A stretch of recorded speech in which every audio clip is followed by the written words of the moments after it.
C'est l'été, c'est sympa avec la pataterie.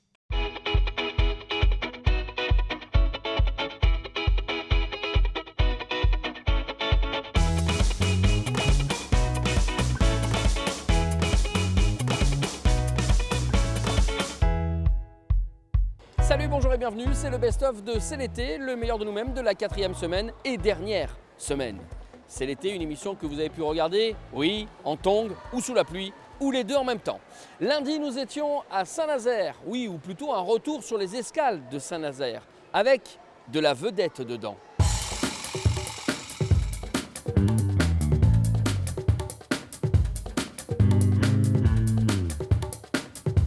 Alors messieurs, c'est un vrai bonheur et une vraie chance de vous avoir ici à Saint-Nazaire, si j'ai bien tout compris, parce que le bal en août, normalement, ne bouge pas. Oh ouais, on est des feignants, il faut bien le dire. En général, au mois d'août, on fait relâche total. On ne vous raconte pas tout ce qu'on fait à ce moment-là. Non. Mais en général, on n'est pas sur scène, on est planqué en famille, entre amis, enfin bon, et puis dans d'autres endroits encore. Non, il faut préciser que le chasseur ne raconte pas toujours ce qu'il vient en brousse au mois d'août. Comment est-ce que vous arrivez à retranscrire sur scène l'ambiance de l'émission, ou est-ce que c'est l'inverse qui se fait en fait? Bonne question. En réalité, on n'a pas vraiment eu de difficulté à transposer sur scène l'ambiance de l'émission parce que c'est vraiment le même esprit. La seule vraie différence, c'est qu'on a un orchestre qui joue avec nous et ça galvanise d'autant plus que quand à la radio, on envoie des disques. La petite différence, c'est qu'on est un peu moins bavard qu'à la radio parce que c'est un bal, il faut que les gens dansent. Donc on fait un petit mélange où on parle un petit peu moins, on danse beaucoup aussi. Ouais. Mais fondamentalement, c'est le même esprit complètement que l'émission. Donc ça se transposait presque naturellement, j'ai envie de dire. Les escales, c'est chez vous en fait. Vous pourriez être là chaque année depuis 25 ans. Ouais, absolument. On demande si ça ne tenait qu'à nous, je crois qu'on serait là vraiment tous les ans. Ouais. Et c'est pas pour caresser les organisateurs dans le sens du poil, mais ça reste encore un des gros festivals qui a non seulement une des scénographies les plus superbes de tous les festivals que j'ai vus. Je pense que franchement, c'est l'une des meilleures scénographies de l'espace sur lequel se déroulent toutes ces musiques-là. Et c'est aussi, ça reste encore un des derniers refuges de vraies découvertes. On ne se contente pas d'avoir les grosses pointures pour faire de la billetterie, mais des musiques de gens qui sont en développement et qu'on vient découvrir et qu'un jour peut-être deviendront des stars qui vont remplir Bercy, comme on dit sur le continent africain. On va s'incruster au bal ce soir. Ah ben venez, on veut vous voir danser d'ailleurs, on vous a à l'œil maintenant que vous en repérez. Vous êtes réquisitionnés. Merci beaucoup messieurs.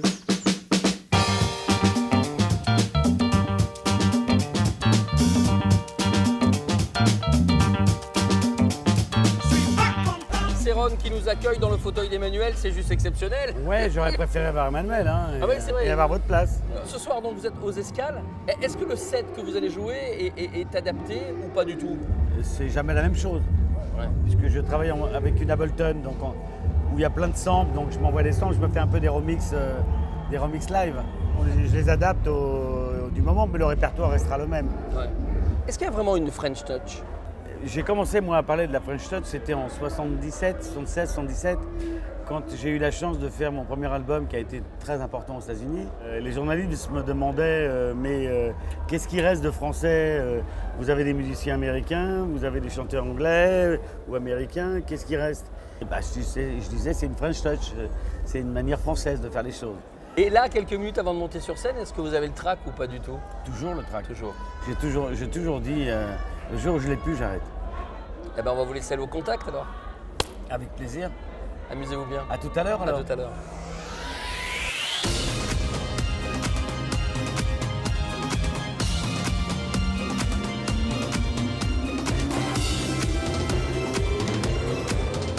Le best-of de C'est l'été, vous y êtes toujours avec cette fois-ci mercredi. Mercredi, nous étions à Guérande où nous avons pu nous attarder sur les Celtics de Guérande.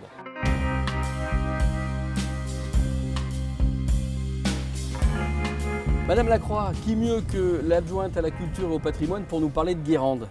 Merci de nous accueillir en tous les cas. C'est un plaisir de vous accueillir à Guérande. Si je viens passer une journée à Guérande, qu'est-ce que je peux faire? Vous avez tellement de choses à faire à Guérande. Vous savez, Guérande est entre le Pays Blanc avec les marais salants, le Pays Noir avec les marais de Brière.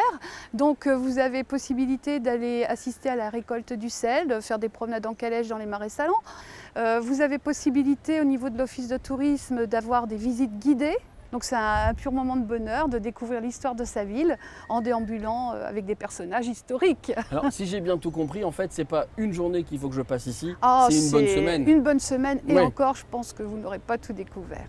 Et actuellement, ce sont les Celtiques de Guérande. Oui, nous sommes en période des Celtiques, 25 ans d'existence, donc c'est un bel anniversaire avec de nombreux groupes qui viennent de l'extérieur, Pologne, Allemagne, de notre ville jumelle, Dinkesbuhl, qui est en Bavière. C'est la fête pendant une semaine grâce au cercle celtique Brogouenran et à la ville de Guérande. Alors justement, le président du cercle celtique de Guérande, on va le retrouver tout de suite. Merci beaucoup. Merci à vous.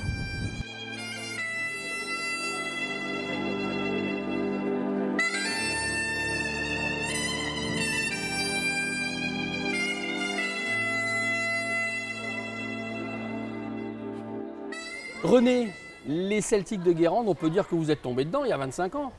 Je suis tombé dedans il y a 25 ans, effectivement. Depuis l'origine, je suis dans le comité directeur de ce festival.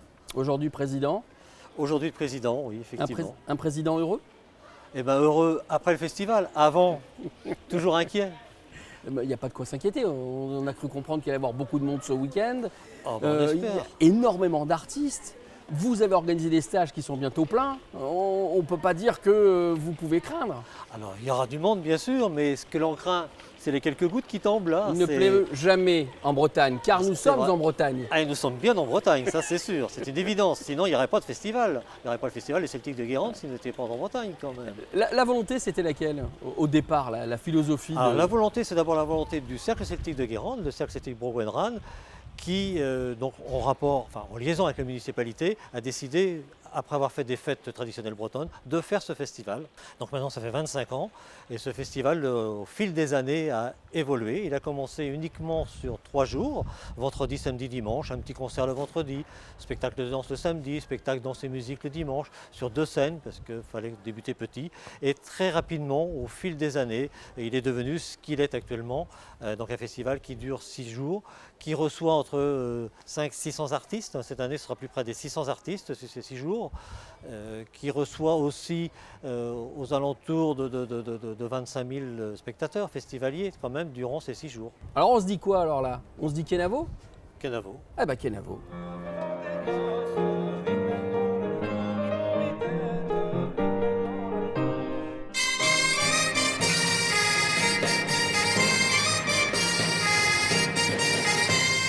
Le best-of de C'est l'été avec cette fois-ci l'événement de vendredi, le réveil de Longma que vous allez pouvoir chercher jusqu'au 23 août sur le site des machines de Lille.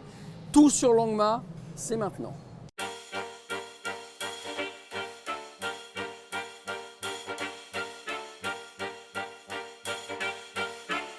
François, merci de nous accueillir. Avec plaisir. La première question que j'avais envie de vous poser, c'est vous sentez-vous plus créateur ou marchand de rêve? Je pense que c'est pas dissociable hein, pour vendre du rêve ou pour donner plutôt. Parce que là, il ne s'agit pas de vendre du rêve. Je pense qu'il faut être un peu créateur et inventeur parce que le rêve, c'est ce qui nous emmène là où on ne pensait pas qu'on pouvait être emmené en fait. C'est à ce moment-là que ça déclenche une espèce d'émotion qui nous submerge et qui nous transfère dans un autre univers. Voilà. On essaie de le faire dans la réalité de la ville, quoi. C'est ça qui est marrant. Ça se fait sur l'espace public, en plein cœur de la ville. Tout d'un coup, quelque chose vient perturber. C'est une espèce de quotidien qui est d'aller du lieu de travail ou se promener pour les vacances. Et puis là, on voit quelque chose de différent. Le cheval dragon. Le cheval dragon, Longma, hein, Longma, ou l'esprit du cheval dragon, Longma Chinsen, comme disent les Chinois. elle, parce que c'est une fille, C'est une jument dragon, effectivement. elle va partir. Oui, elle va repartir parce qu'elle est déjà partie. Oui. Elle a fait un voyage en Chine pour la commémoration du 50e anniversaire des relations diplomatiques entre la France et la Chine l'année dernière. Et là, elle revient pour subir une mutation, on va dire, passer un peu de la machine manipulée en direct à la machine semi-automatisée. Et on apprend aussi aux Chinois, l'équipe qui va la manipuler, l'entretenir, comment faire. Ils adoptent la machine parce que demain, il faut que ce soit leur machine pour qu'ils l'emmènent dans l'avenir et dans le temps. Ce qui fera que Longma reste vivante au fil des années, c'est la façon dont ils vont s'approprier la machine. Et c'est vrai qu'elle est vivante. Et d'ailleurs, il y a un élément de vie, ce sont les yeux. La légende dit que les yeux, vous les avez fait vous-même, Oui, chez oui. vous, dans votre atelier. Oui, je peins toujours les yeux des machines et quand ce ne sont pas des verres soufflés, notamment pour ces grandes machines, je peins les yeux. Parce qu'on inscrit dans l'iris d'une machine, c'est jeune les plus profonds. Donc, c'est important pour moi de peindre les yeux. Ok, merci beaucoup en tous les cas. Avec plaisir, merci d'être venu nous voir.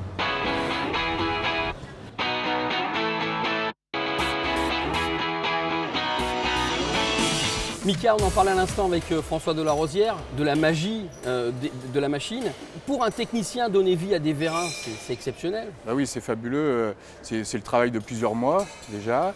Et puis c'est une multitude de vérins, de petits accessoires qui vont être manipulés par donc, des techniciens. Et pour moi, c'est ça un peu la magie de l'atelier, c'est le rapport entre la technique et la passation après avec le manipulateur qui va se sensibiliser au mouvement pour essayer de s'approcher le plus possible de gestes qui sont faits par une machine, enfin du coup par un animal ou une machine. Alors justement, puisqu'on parlait de manipulateurs, vous faites partie de ceux qui forment l'équipe chinoise. Voilà, donc moi avec eux, je travaille sur la maintenance de la machine.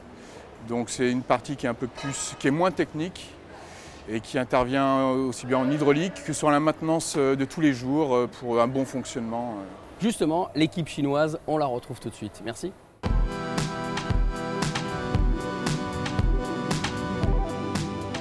Colline, vous êtes donc entourée de l'équipe chinoise qui va adopter notre cheval dragon. Est-ce que c'est important pour eux et quelle importance ça a de manipuler une machine si légendaire et si importante dans leur pays? Longma is a perfect mechanic animal. Yeah, we don't think it's a animal only. I think, and also we think it's an animal. We're feeling it by ourselves heart. Yeah, by heart to feeling it. Ce qui leur plaît, c'est qu'on leur demande d'incarner le Longma. Donc d'être un cheval dragon dans leur cœur et dans leurs émotions et de transmettre les émotions à la machine. Donc ça pour eux c'est nouveau et ils sont très contents de le faire. Prenez soin de Longma, parce que nous on l'aime beaucoup ici à Nantes. Thank you.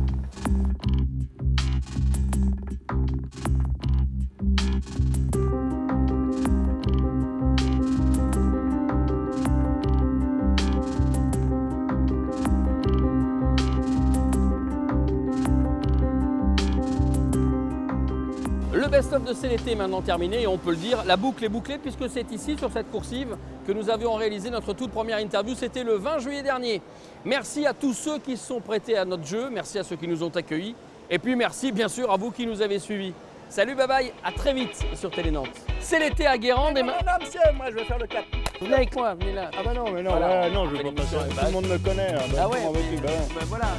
C'est pareil là avec non, moi. non, ouais. Allez.